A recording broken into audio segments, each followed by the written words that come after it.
With me always is Fitz. Fitz, how are you tonight? I'm good, Ray. I hope you're doing well as our guest you're about to introduce. I am. Today, Jim and I are going to take another deep dive into the unsolved murder of Lindsay Buziak.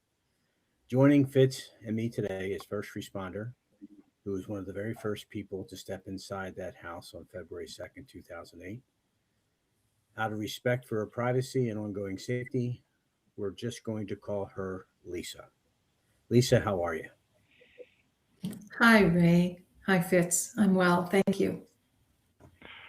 Great to have you with us, Lisa. Um, if I may start, can you tell us what a first responder does? What was an exact title back then? Your training? I'm just interested, and I know our audience will be. What's the general background of someone in your profession, professionally speaking, of course? Um, yeah, I in Canada, unlike maybe the American first responders, firefighters and police officers and paramedics are all three separate industries. So there's no paramedic firefighter cross training. So as a first responder, you can either be a police officer, a firefighter, or a medically trained professional, and that's what my role was. I think in the States, a medical emergency technician, EMT, is one term. Is that term Yes, used we in have. Canada? There's different terms and based on different level of training. So and based on the provinces. So there's emergency medical technicians, there's primary care paramedics, there's advanced life support. Then we have our flight medics.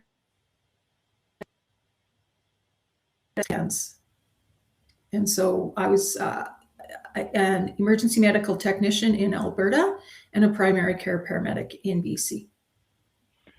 And I'm just I going to add in here, and I'll turn it back to Ray. But we hear some statistics, certainly in our country, and I'm sure it applies to Canada, of homicide rates going down. And if you really do a deep dive, though, there may be just as many shootings in some of the cities in some of our countries, but because of the great work done by people such as you, who are so highly trained and life saving, who have equipment now, beyond state of the art. I mean, certainly most jurisdictions, I'm sure not everyone does, but the ambulances are really rolling hospitals. They're set up, to talk to the doctors at the ER from the moment they show up. So a lot of lives are being saved. And in at least some cities, it looks like homicide rates are going down because the people aren't dying. They're severely injured, whatever. But I'll just use that as a thank you to you and your colleagues worldwide, for that matter, who, just like us in law enforcement, you don't make top dollar. You're working lousy shifts. You see the worst in life. Maybe if you're lucky, you get to see the birth of a baby, but even then, it may be on the side of a road or the back of a pickup or something. But and hopefully everyone survives that. But usually, knife wounds, stab wounds, which of course brings us to February of 2008 and what happened with Lindsay. So, Ray, I'll let you take it to the Yes. next point here. Yeah, Lisa, as a first responder, how often do you encounter violent crime in a community like Saanich? Um, well, it's increased with especially with the influx of our drugs and and mental health concerns. So when I started in '92, there wasn't as many as when I retired in 2017. So there's definitely an influx. And I myself have been on quite a number of violent crime, murder suicides in my career. Well, when you came out of that scene, is there anything about it that immediately stood out to you as unusual compared to other emergency calls that you responded to? Um, yeah, the scene itself seemed uncontrolled. It did not, it seemed a bit chaotic. And normally when I've come on scene, it's very organized. Law enforcement is almost militant in who's going in, who's going out, what time we go in, what time we go out. There's generally somebody that was at the door, boots.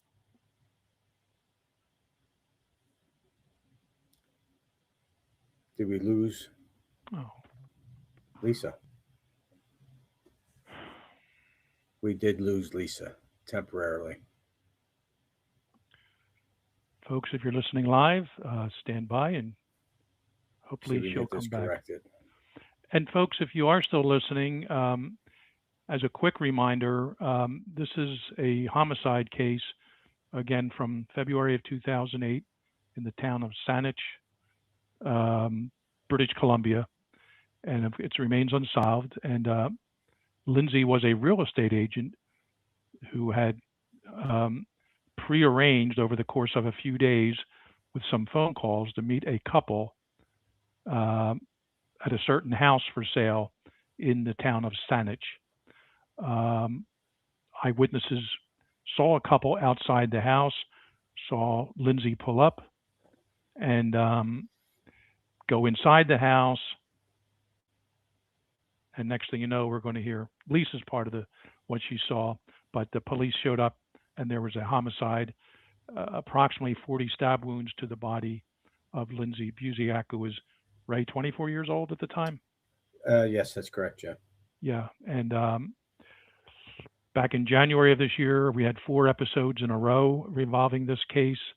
Lindsay's father was on. He's very impassioned. Of course, he's a father who lost a child to a homicide, and he has every right to be impassioned. And he's still trying to get this case solved. So, and we have some other people that have come forth. Lisa's going to be one of them in the next few weeks, who will relate at least her version of the story and get a little more inside information regarding her. And I know she'll be back at any minute here. And Ray, do you want to, anything I left out for, just as a reminder to folks who maybe didn't hear all the episodes from earlier this year? Now, there was a lot of information that came out, a lot of finger pointing, and that's not the purpose here of what Jim and I are trying to do. So I know Jeff Buziak was very, very angry, and he's got a right to be. He's lost a daughter, and there's a lot of questions in my mind and Jim's mind that have gone unanswered. I think, and Jim and I talked about this on the air, about the fact that I think it's important that this not be the only venue that takes a look at this crime. I think it's important to get a fresh set of eyes on this. Someone that's not tied in or has no game in this, but someone that can be independent and can take a really strong look at this and take it where it needs to go. I think that is, this information you're going to hear tonight and you'll hear the next couple of weeks is going to be information that's going to, it's going to raise a lot of things. But we'll wait a little bit and we'll come back to Lisa. Lisa, when we left you, you were talking about something, what stood out to you, and you mentioned the fact that it appeared that it was completely disorganized. And when we say disorganized, we're not talking about the crime scene itself. We're talking about the law enforcement entity that was there and the disorganization of how they were handling the scene themselves. Did I get that kind of right? Yes. Thank you, Ray. Yeah, like there in any other crime scenes I've been on, our law enforcement has always maintained a very militant on who enters, who exits, times they enter, times they exit. Gloves were provided if people weren't wearing them, or booties or whatever, and that just didn't happen on this scene. And in other emergency situations that you've been at, were they treated similar to the way this one was treated, or did they follow the proper protocols? They followed proper protocols. And in my opinion, what would be a proper protocol when you walk into a scene like that and you know it's simply more than a medical emergency, it's something more significant, which you walked into without providing details to it, what would be the proper protocols that you would see so that our audience knows what should have happened?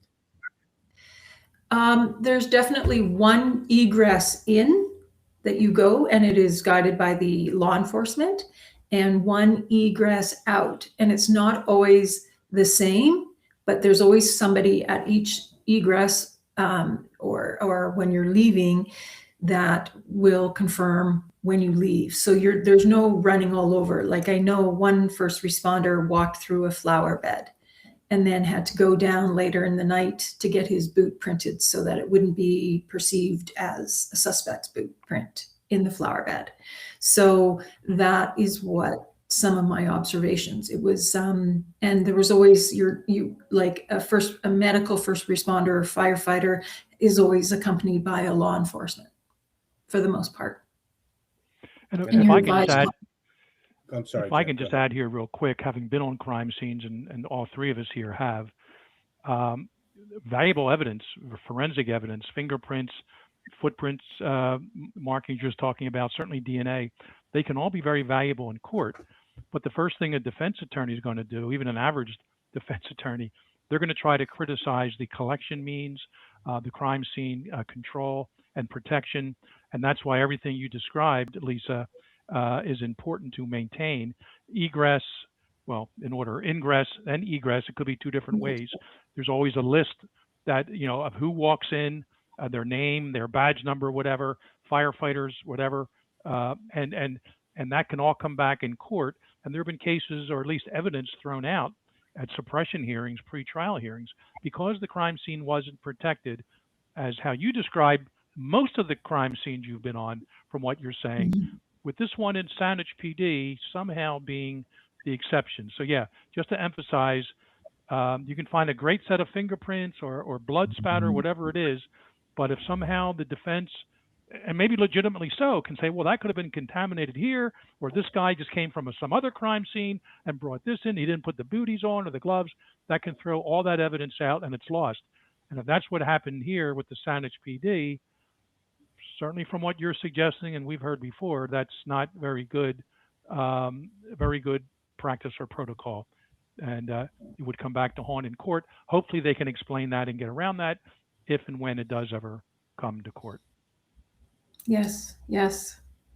And at the time, Saanich was not, it was regarded on Vancouver Island or in the Victoria General area as a sort of a Sleepy Hollow type of community, very, very high-end homes, very laid-back community, family-oriented. So this crime is, I think, the only crime or murder in Saanich for a number of years, if I'm not correct, if I remember correctly. Yeah. It was not known to be a violent area, for sure. Which could explain some of the inexperience of the officers. Not an excuse. They should have been through training from day one at the police academy. Certainly detectives go to specialized training. And I know Ray and I have been through, we've taught those schools, and we've certainly attended them. So that's not an excuse, but it certainly could explain some things.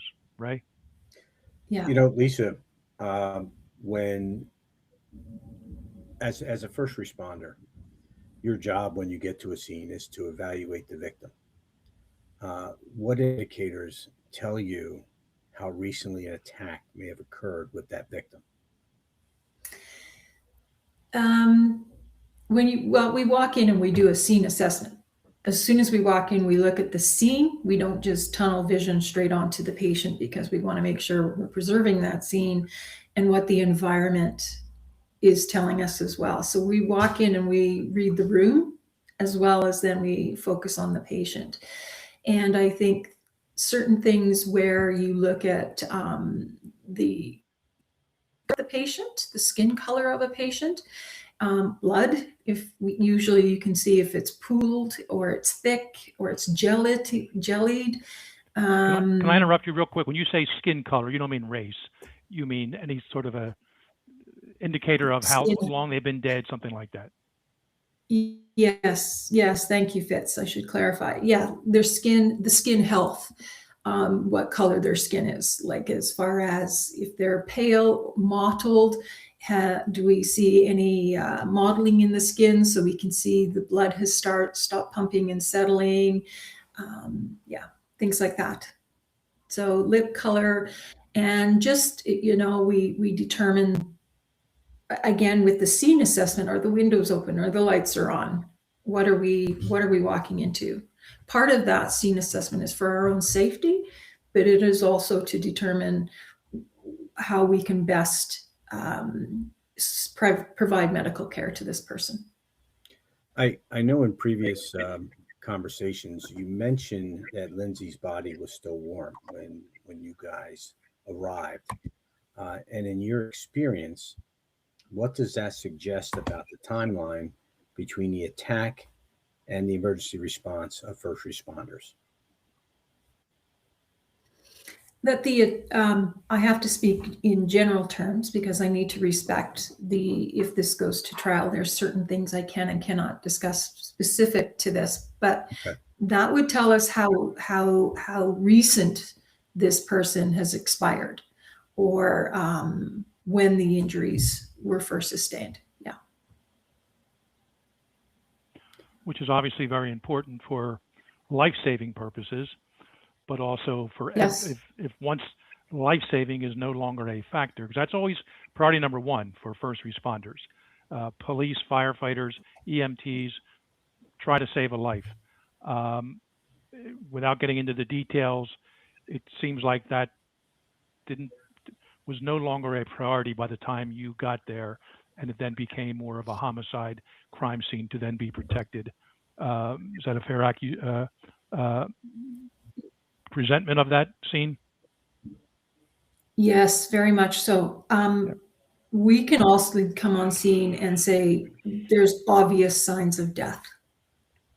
So but in it, when we come on something so recent, there's still a method of auscultating if possible, pulse checks, auscultating lungs if possible, assess the breathing. Those are still done if it's not just obvious signs of death. And that usually, so if we come on as somebody hasn't seen their mother for a few months, then we do a welfare check with the police. We come in and we can see that they've actually been deceased for quite a few days. So we would not be checking. And we lost her again. Hang tight, everyone, and I'm sure Lisa will pop back on here momentarily.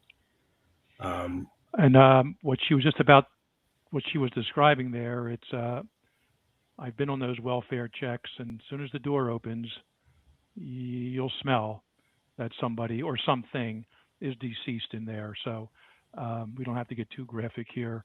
That wouldn't have been the case in Saanich in 2008 because it happened so concurrently to the EMTs responding. But at the same time, it's when it's been even a few days in hot weather, without getting graphic here, the olfactory sense will pick up death, and quite frankly, that smell never goes away. You always recognize it.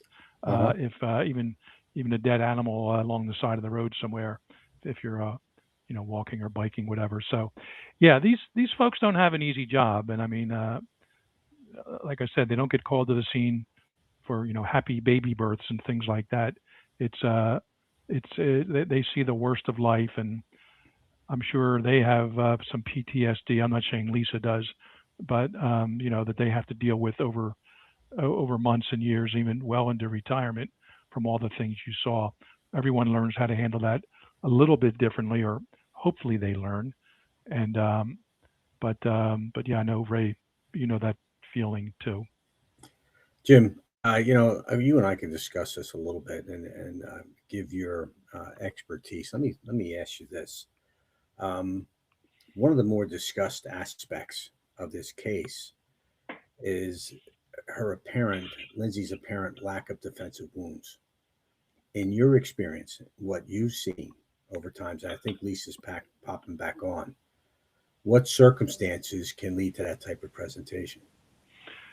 Well, a few circumstances. Number one, she didn't have time to put her hands up. Lisa, we're talking about the lack of defensive wound. Oh boy. The lack of defensive wounds on Lindsay's body. It could have been a surprise blitz attack. She didn't even have a chance. She felt very comfortable with the people, certainly at first, and they came up from behind and took her by surprise. Went down on the ground.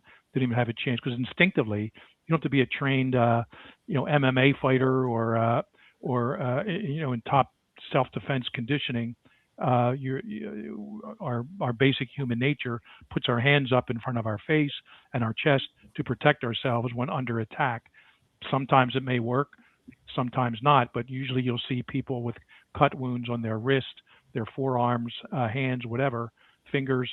But that was clearly absent in Lindsay's case. And Ray asked me that question. Lisa, now that we have you back, do you have any observations, generically speaking? Well, here's the question, Lisa. So you have the question. There's been a lot of discussion about the lack of defensive wounds of the victim, and I know that if you can talk about this, but I'm not asking you to talk about this scene, but in general, when there is a lack of defensive injuries of the victim, in your experience, what circumstances could lead to that type of situation, if you know? Yeah. Complete ambush. Okay. Attack from behind. And my understanding is she was attacked. Lindsay was attacked from behind, was the initial first blow of trauma. I believe she was stabbed in the back of her neck. Now, I am not witness to that. I can't testify to that, but that is what I've understood. And that would probably explain the initial shock and just ambush style. So that would kind of lead to the speculation that there were multiple offenders here.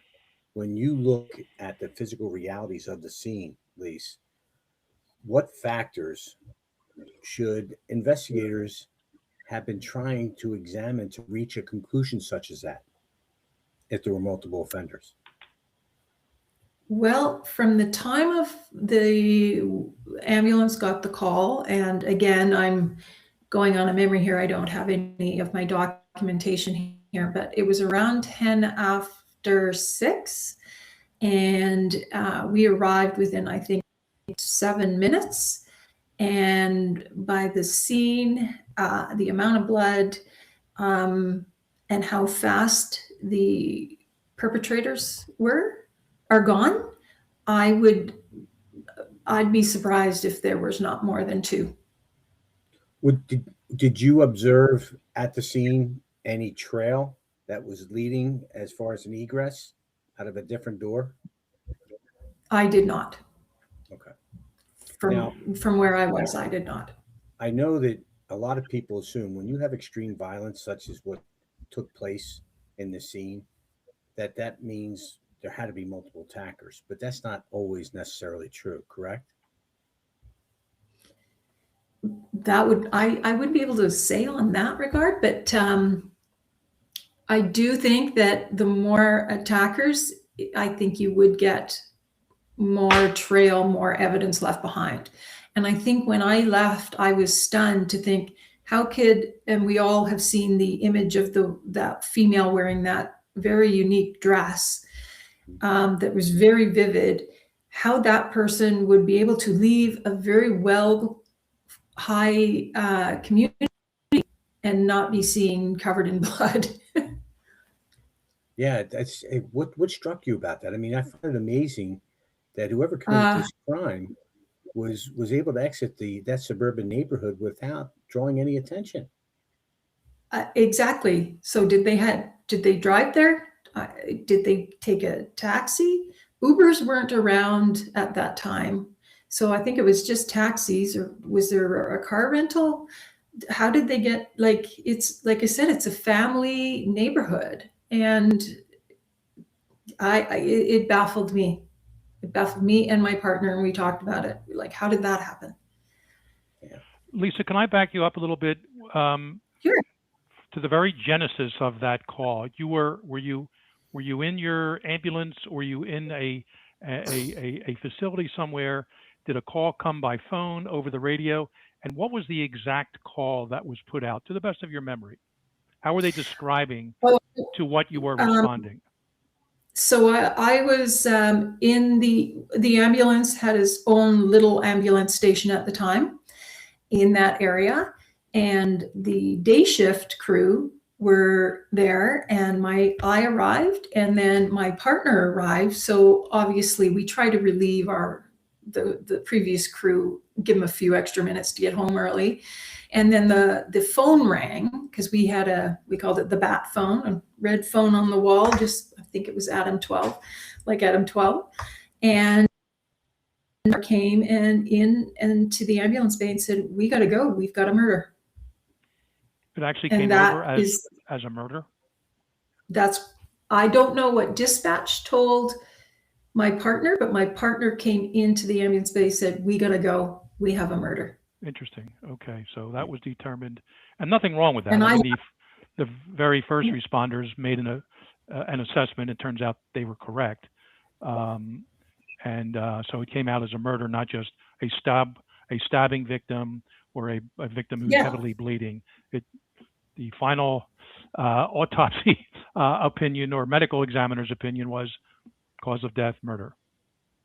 Well, we can't diagnose, right? Of course not. We don't have that. So I've never had a partner in all those years come and say, "We've got a murder." I remember laughing. I said, "Oh, really? What are we really going to?" And it became pretty serious, pretty absolutely, real. and it was a right call. I'm not questioning that, but everyone knew there that it was very, very serious. So so within 7 minutes, you're at the scene.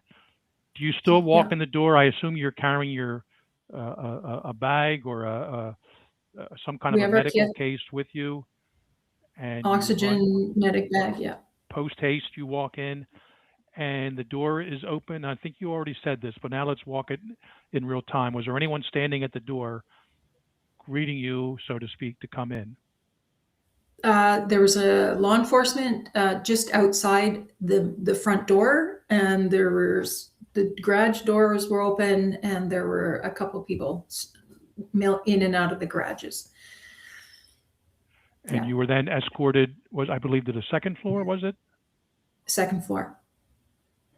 And they kind of cleared away and let you do an examination, or did they say you're not even needed at this point? How do they handle that protocol? They just let us declare if this is a deceased. Yeah. Okay. And you realized there was nothing for you to do, and you sort of backed off. Yeah, my partner, no. And how many people in this bedroom? Lindsay's on the floor, you and your partner. How many other people are in that bedroom at this time? 2, 1 just by the door, 1 inside. Both police officers? Yes. Okay. Yes.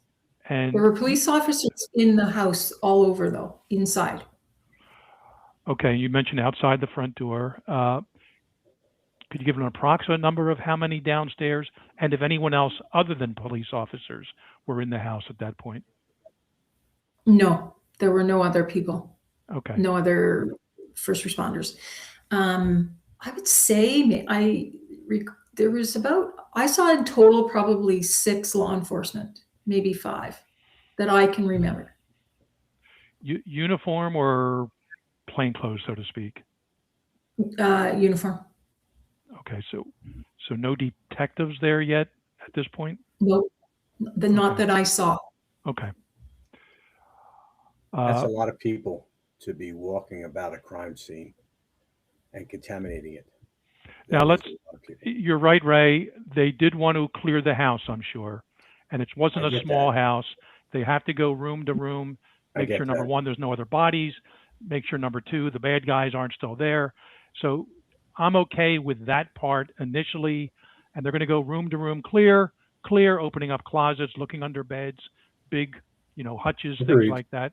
So, and I know you know this too, but just for our audience sake, so Mhm. that's okay. But at some point, they got to back out, and hopefully the investigators show up, meaning the detectives, and they take over. So, and that's kind of where we are right here.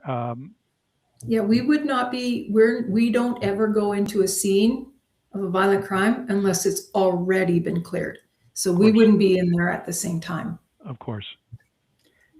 Now, Lisa, um, when you enter this scene, and you've entered many scenes throughout your career, um, what are the biggest mistakes that first responders can unintentionally make during those first critical minutes, in your estimation? Turning on lights, opening windows, touching things that you shouldn't be touching, handrails, etc. Yeah, and not, again, walking around where you don't need to go. Minimize what you need. Like for us, from our perspective, we just need to go in to the patient and out. In your experience, do you believe that this scene was properly preserved from the outset? From my experience, no. And in saying that, um, what types of evidence do you believe are most vulnerable to be contaminated as a result of that? I think the handrail, I saw a number of people without gloves touching that handrail going upstairs. And I don't recall seeing, but doorknobs, I think, would be something that I would question as well. And were they wearing booties at that point? No. Okay. I did not see any, and we weren't advised. And by the way, for the shoes, it's not just looking for shoe prints that may be unusual or idiosyncratic or perhaps even unique, but it's also bringing in debris from different areas. If it's right from outside the house, that's one thing, but there could be debris that comes from, I don't know, some quarry 10 miles away. I'm just making that up, but Yeah. it could be evidentiary. And then we have to find out, all right, were there any of the police officers at that quarry, or could this possibly be from either the victim herself in this case, or the killers? And that, of course, could be could be very good circumstantial evidence depending how it was categorized. So yeah, so those little booties, I don't think they really had those, Ray, when I was doing crime scenes, but it makes perfect sense to do that. Definitely gloves, definitely checklist of who's in the room or not, and of course photographing and videotaping or recording the entire crime scene at some point. I learned a good lesson for me. If the place is clear, as soon as I walk into it, and I'm not worried about having to pull my gun quickly, I walk in with my hands in my pockets if I don't have gloves. And it's a constant reminder, don't touch anything, don't touch anything. And of course, if I'm still on duty, my gun is right next to me. I can pull it out real quick, but hopefully the house is cleared then. But the last thing I want to do is touch anything and leave my fingerprint behind. So even if without gloves, put your hands in your pockets, but you really shouldn't be at a crime scene without that kind of protection otherwise. So, and if I'm not getting ahead here, Lisa, at some point you noticed one or more civilians at the scene, and you even described their clothing. What context are we talking there time-wise? Well, it was because I drove up, parked the ambulance, and then I had to move the ambulance. And so just for if we have to load the patient, etc. And I just observed a fellow in a gray hoodie and jeans and somebody else kind of casually dressed talking to a uniform. And it was not till after the fact that I said to my partner, was that the boyfriend? Because he was not in a suit. And then, it came out that he was supposed to be there to help her show this very expensive home. One would question why you're showing up to help your girlfriend show an expensive home, not dressed like most realtors would be dressed in a suit. And then it dawned on me when I heard later that it was Jason, and his friend was by the fence, and his friend saw a patio door that was open. So Jason came around and boosted his friend over the fence and told him to go open the front door. And I said, I don't know about you, but if I thought the person I loved was in that house, I would get you to push me over the fence, not me push my friend over the fence to open the door for me. That just was my thought. And just so we're clear, the person to whom you are referring is Jason, is it Zailo pronunciation? Zailo, yes. Zailo. He Yes. also worked at the real estate agency, and they both were supervised, I believe, by his mother, Mrs. Correct. Zailo, we'll call her now. But also this was her boyfriend, and yet from the father and other people who commented, from Lindsay's father, who commented on this, that was her present boyfriend. It's unclear if they were in the process of breaking up or Lindsay ending the relationship, exactly what the status was right then and there. But the fact that how you described here, his dress is unusual for someone on a multi-million-dollar home sale, or certainly up in that ballpark back in 2008, with adjusted for inflation, as we would say, to be dressed such as that seems unusual. When I know Lindsay, my understanding, she was dressed very professionally, certainly for a real estate agent in proper business attire, and he's not, and he happens to show up late after she's already murdered. I won't go any further with that right now, but the timing is unfortunate in some ways. So I just have to figure that part out myself, and others will have to. But interesting observation. How was, I suppose his friend was identified too, correct? He was identified. I never knew of what the friend's name was, and I didn't hear any reporting. But there was, the news did do, or the police released a video of Jason doing a walkthrough on how Jason came in and he automatically turned right because the stairs was to the right. When you walked in the main foyer, he automatically went to the right and went upstairs. And you can hear and see him doing that with the police video. And he grabbed the railing and ran up the stairs. Doesn't mean he's guilty, but it's throw some questions out there, whether he was in the house before or not. This is all things that I hope the police asked 18 years ago. I'm not sure if that's the case or not from what I heard of Saanich PD. Some interesting observations there from everything you're sharing with us here, Lisa, from the crime scene itself to what happened afterward. So I guess you stayed outside, you and your partner, for a little while. We did paperwork. We had to do very fine-tuned paperwork. Those are our legal records, so that if we ever get to court. And in our little black books, we have our own little black notebooks that we document things, observations. And again, anything I'm saying is just a very objective observation that stood out to me. Well, let me ask you. We stayed there. Go ahead, Lisa. Go ahead. No, so we stayed in the ambulance for, I'd say, probably 20 minutes to do that, and then we were cleared. Were there detectives that showed up to the scene while you were there? I did not see any detectives. I only saw law enforcement uniforms. Okay. At that time.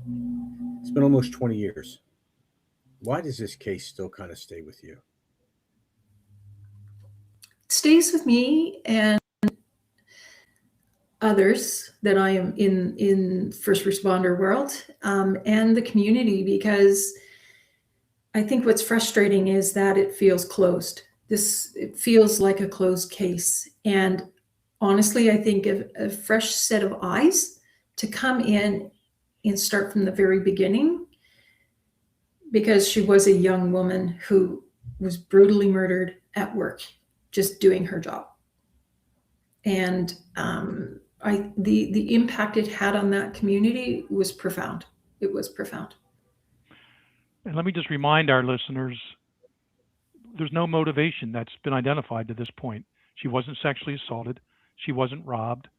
Um, yeah, I mean, there's just nothing they can prove, or at least are being released so far, as to the motivation of people only get murdered for like 5 different reasons. Revenge, greed, profit, sex, jealousy. I mean, these all mixed together here, but at least the money part wasn't upfront. No one robbed her, took jewelry off her. They didn't sexually assault her. A woman clearly was at the scene. Doesn't mean she couldn't be a part of a sexual assault. We know that's happened. But that's what's so bizarre about this case. In a town with virtually no murders before then, and I'm not sure any since then, to have this crime unsolved, but not even be able to publicize the motivation behind it. Put so many more question marks out there, and that's what's bothered me. And I know Mr. Buziak, Lindsay's father, and others. And it's like, what is being missed? What's the elephant in the room in Saanich, the town of Saanich, and the PD that is not being put out there? I'm not necessarily asking you to do that, but we've discussed some options before. The drug trade, of course, as you mentioned earlier, and some bad people that have been floating in and out of town. And I know they're not too far from Victoria, and there were some issues there. And now it comes to this bedroom community. You mentioned Sleepy Hollow. I'm hoping it wasn't a headless horseman that undertook this, going back to the old novel. But No. nothing about this makes sense, including the fact that it hasn't been solved all these years. And I've ended every episode with this, what you just said. They need a fresh set of eyes to look at this outside Saanich PD. And whoever that may be in Canada, that has to be the ultimate answer to this, with the books entirely open, nothing hidden. And therein lies, I think, one of the elephants in the room. Well, here's the one thing. And I just, I think they know who did it. I think they know meaning who? Let's be clear. They meaning who? The police, in the circle of the police department. I think they know.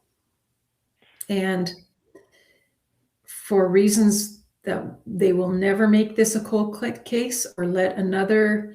And in Canada, unless that police department releases it and declares it cold, nobody can come in ever. Well, I can tell you I think that's the frustration. And I feel for Mr. Buziak.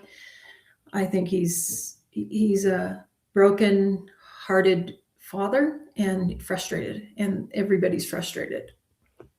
Well, I can tell you this, and I know Jim will agree with this, that I believe that the killing of Lindsay Buziak was planned. It was organized. She was specifically selected, so she was targeted. And I think the answers lie in the victimology of Lindsay. And I'm not sure what her ties in with different people were, but there's a reason. This didn't happen just because it was a victim of opportunity. This was a victim that was specifically selected, and there's reasons for it.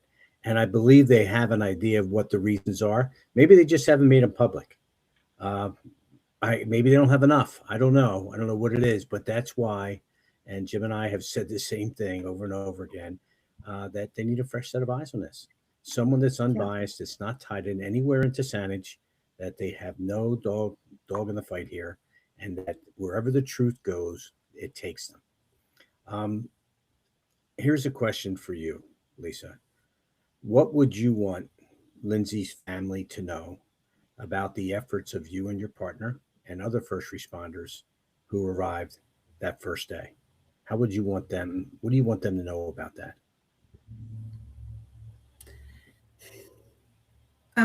I think Lindsay touched all of us, and we will carry her with us always.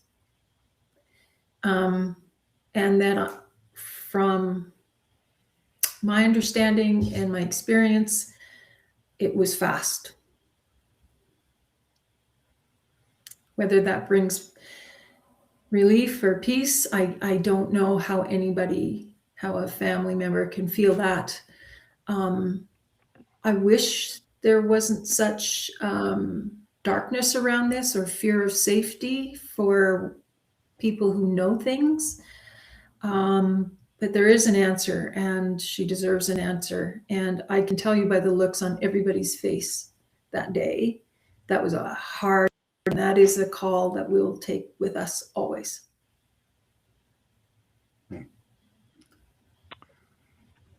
This, Yes. yeah, and we all have cases like that, whether we knew the victims or didn't know the victims. And, I also, Ray and I, we're both former law enforcement. We support the blue in many countries, federal, state, local, and we've never totally ripped the Saanich PD. You said you think they know something, and I can tell you, Ray and I have worked cases where we thought we know who committed a crime, but you need that probable cause to make the arrest. Right.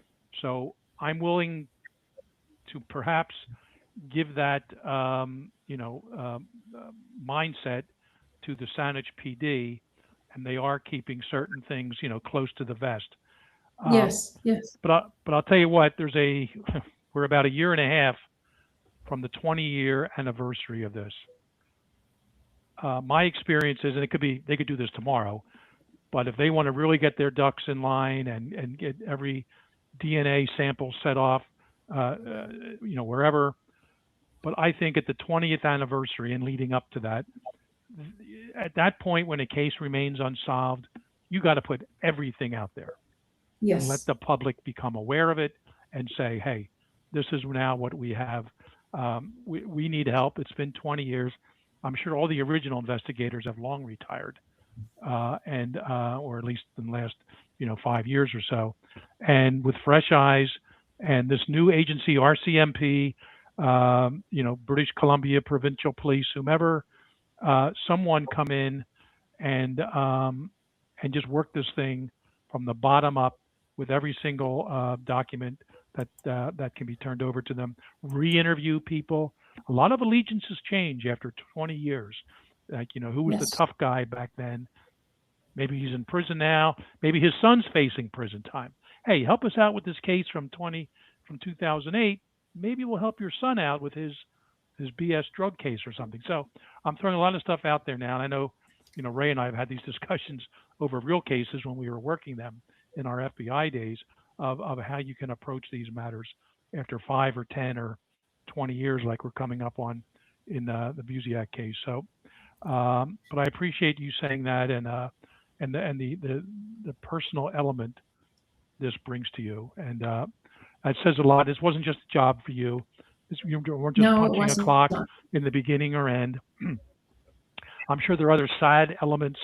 I'm sure there are lives you really worked hard to save, on the ground in the back of the ambulance. Maybe you didn't. I'm sure some of you did. And they're the ones you focus on. But this one, you didn't even have a chance because the victim was already gone by the time you got there, meaning deceased, of course. And you knew then, now, something wasn't right about that. And there were mistakes made from the very beginning. Mistakes can be gotten, can be corrected or can be explained away 20 years later. But if there's anything, I don't want to use the word cover up, not yet. But if there's anything like that going on, I'm afraid to say the case may never get solved. And I'm not saying there is, but let's hope with some other witnesses, or I should say people we have coming up on Cold Red in the next few episodes, we can shed some more light on this matter. For the Buziak family and for all of those who knew and loved Lindsay, I hope that to be the case. Got I a hope couple that to be the questions case. here, Lise, that Sure. come from our audience. What is the single biggest misconception about the Buziak case that you've heard repeated over the years?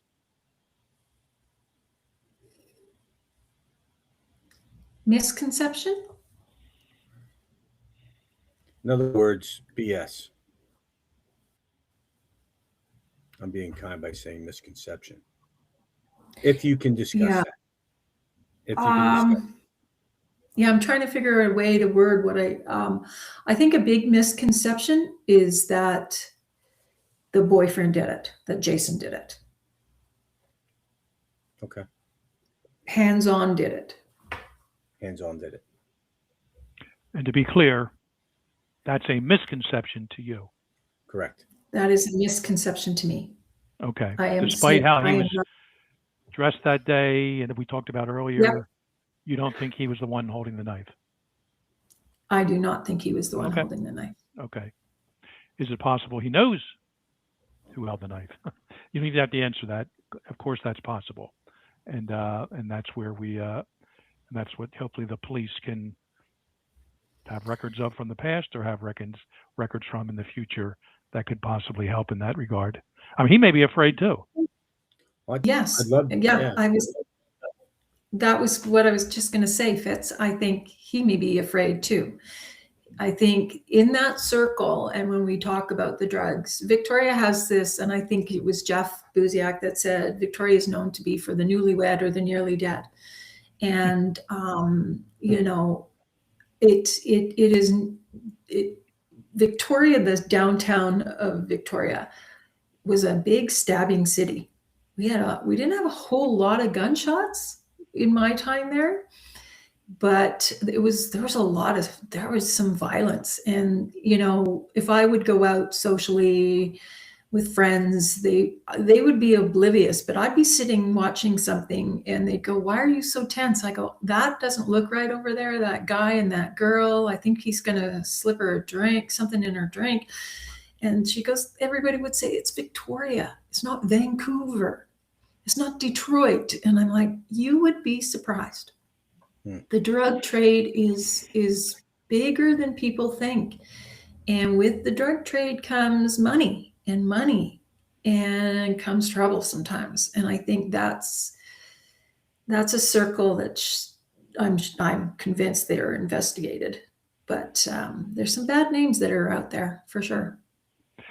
That it seems, and we have to be upfront here, it seems Lindsay at least had her toe in the door in perhaps an outer circle or two of some of these people involved in this drug trade. Not that she did anything wrong, not that she deserved what happened to her, but as we've said in earlier shows, did she see or hear something and people were afraid she was going to say something?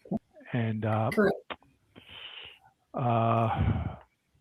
yeah, I think you have some other questions, Ray, or I do. And I'm not sure if you can answer this one, but it said if there was one piece of evidence from the original crime scene that could be re-examined with the increase or the evolving of today's technology, what do you think the investigators should focus on? Oh, If you know. yeah, I would just have to think about the blood evidence. You know, that amount of blood, one would think you could, the person who was perpetrating it had to have cut themselves, I would think. And what has, in my experience, has happened in the past. At the minimum. So I would hope it would be the blood in it. Yeah, at a minimum, I would think that they would have gotten something on themselves at a minimum, because you know how in the neck area, Oh, you know how blood squirts, and the scattering of yeah. it, or you know, when you look at that, when it spatters, you know, I can't believe that there was no trail or anything anywhere else in the home. I find that hard to believe that the scene was that clean, other than the bedroom. But that's just me. I mean, you'd have to be able to show me the photographs of that, but it just seems that it's not real. Or is you? And you're right. Is it just Lindsay's blood that's present, or is there other blood present? Yes. That's where I was going with that. Yeah, I agree. And it, again, with that type of velocity, how do two seemingly well-dressed potential buyers leave that house within those short minutes and nobody sees it? I mean, granted, I don't think ring cameras were a big deal, but there were some homes there, I'm confident, that had security cameras because they were multi-million-dollar homes. Yeah, but that's 2008. Were they really available then? I'm not even sure if they were available then, unless you had some high-end security. That's what I'm saying. Yeah. It's not, like there's a higher end in Oak Bay, for example, in Victoria, that is definitely had cameras. Yeah, the old-fashioned on the roof type. Yeah, CCTV, closed circuit TV. Yeah. Higher end houses, as we said, had them. And I'm hoping the police went and got all that video back in the day, but we don't know that for sure. It would be great. We have some physical descriptions of this couple from neighbors, who saw them talking to Lindsay before they went inside the house, but we don't have any actual video per se. So that would be good to have determined. Yeah, but I agree with you. And the benefits, or I should say the techniques and technology of blood analysis, certainly involving DNA analysis, has increased exponentially over the last almost 2 decades. And even a minute, single drop of someone else's blood, it can tell a whole lot about that person. And it's probably in a database somewhere. It's just a question of perhaps going over all that old blood evidence and doing their best to reassess it, which I'm not sure if they've done or not. Maybe this new agency coming in, RCMP or whomever, could in fact do that. But no, I would agree with you. Blood is probably the answer to that. What will solve this? Just to clarify, the RCMP is actually the oldest police. Really, it's federal, so they're not coming in. This is Saanich. No, I get that, but we're the FBI, and we would go in and help with other local agencies over the years. It's technically the Saanich PD case. I get that, but there can be memorandums of understanding signed where they could come in and have some sort of a task force they put together with other provincial police in Canada. I know a little bit how it's set up. And so, yeah, ultimately it would be Saanich PD making the arrest or provincial police, but the RCMP could certainly lend a hand. They have excellent profilers, crime scene people, investigators, but someone has to want to push for this and get this done. And for whatever reason in Saanich, that doesn't seem to be the case. Now, we've even offered, Lise, and Jim knows this, Jim and I are both members of this community called the VDOC Society. Oh, the VDOC, yes. Yeah, and we've offered and said, please reach out to us and or reach out to the VDOC Society and bring the case down, and we'll have people take a look at this. And maybe they're afraid to do that. But let me ask you this one last question here before we close out. Yeah. After everything you've seen, do you believe someone in the community knows what happened and is simply never going to come forward, or is afraid to come forward? I think that both things could be true on that. I think both things could be true, right? I think everybody knows. I don't know. I mean, but when I say everybody, I think there is a very, I have to believe, and because I have the utmost respect for law enforcement, I back the blue. And I help write legislation that helps first responders in Canada with post-traumatic stress. And I have to believe that they know. And whether it's they just don't have the probable cause or of the mistakes that have been made, there's a sense of public image for that. I don't know what the obstacle is, but I think both things could be true with that comment or question. Great. Jim? That's it for me. I'll probably close a few of these episodes out the same way. I already said another agency. And I have his name written down somewhere, but I think 6 months before Lindsay's murder, someone within her immediate or secondary circle, a young man, simply went missing. From Mill Bay. Yes. Yes. And I don't believe in coincidences. And it almost sounds like Lindsay and this young man were in the same circles, maybe concentric to some degree, and how close they were to each other, I'm not sure. But as I said before, if they could possibly solve that case, easier said than done with a missing person. The body is not too much left of it at this point, but I just wouldn't rule out that they are both connected. I wouldn't rule out that they're not interrelated, meaning they are related, however many negatives I put in there. So I hope I hope law enforcement investigators and others would consider reopening that young man's missing person case. After 20 years, you'd think if he was still alive, or almost 20 years, he would have shown up by now. So, Lisa, just is there anything else you want to mention about what you're doing right now, or? Oh, what am I doing? Let me ask you one more question, Lindsay. Sure. Sure, Ray. Question. After 18 years, there's been all these theories out there, and nobody's been arrested.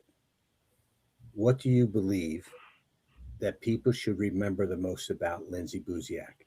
Not the case, but Lindsay herself.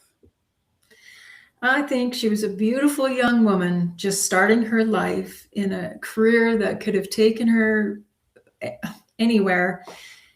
And by sheer, maybe some poor choices, she put herself in some situations or met some people that caused her death. And that is tragic, because I think she, by all accounts, she was a beautiful, warm, kind-spirited woman. And it's a shame. Well said. Yes. Well said. Bottom line, she did not deserve what happened to her. Well said, Lisa. No.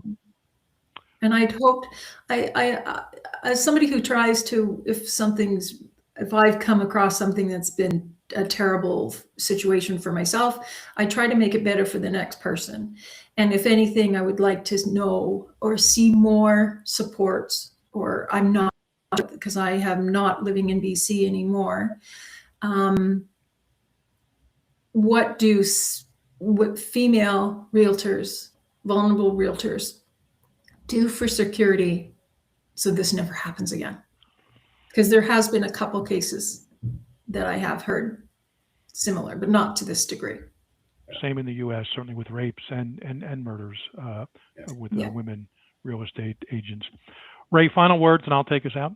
Well, I just hope that, Lisa, I want to thank you and your bravery and your engagement to come forward. I hope that trickles down into others who were afraid to come up and speak, whether it be to Jim and I or to law enforcement.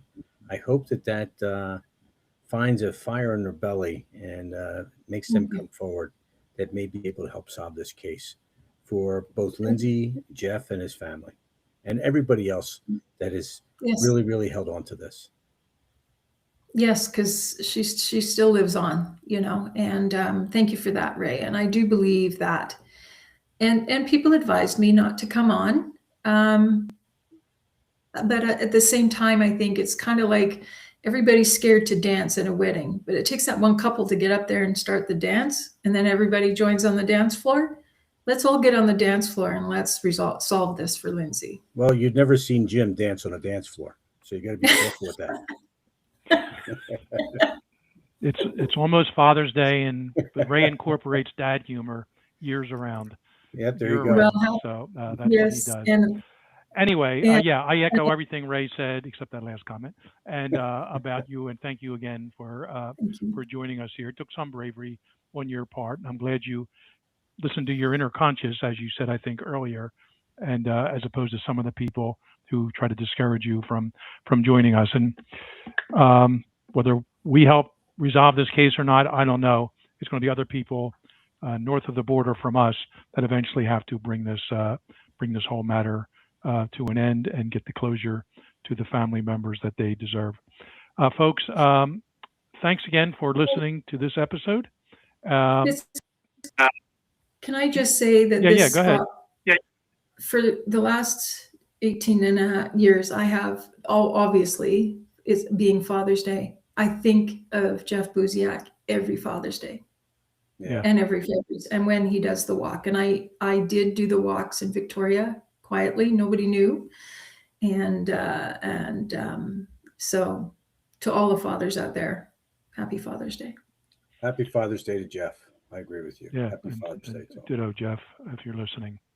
Folks, please subscribe to the Cold Red Podcast and follow us on all Cold Red Podcast social media platforms, and check out our blog at coldredpodcast.com. We'll be back before long with another episode of Cold Red. I happen to know it's also going to involve the murder of Lindsay Buziak, so stay tuned for that. In the meantime, stay safe, beware of your surroundings. It just might save your life. And we will see you next time